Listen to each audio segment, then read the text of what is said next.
Sabrina one day was walking down a dark alley. She had a place to be. She thought she was alone, but she was wrong. A deranged man was lurking in the shadows and snuck up on her. He said, "You'll taste good," and stabbed her.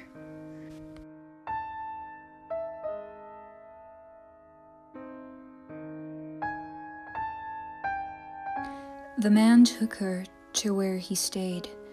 It was an abandoned building. It was a mess, but he had a kitchen. The only thing he needed, really. He put a pot on the stove and filled it with water.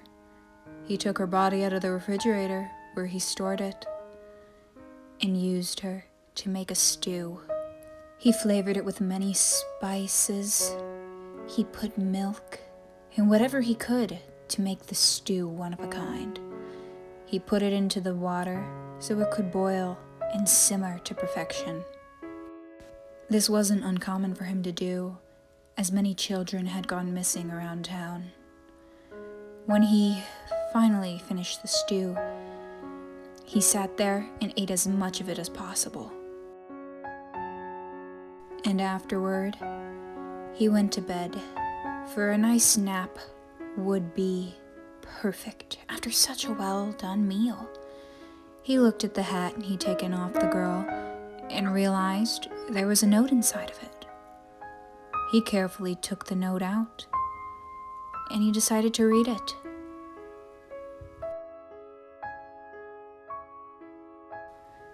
"Dear Sabrina, due to your contagious condition, you'll be taken down to a facility.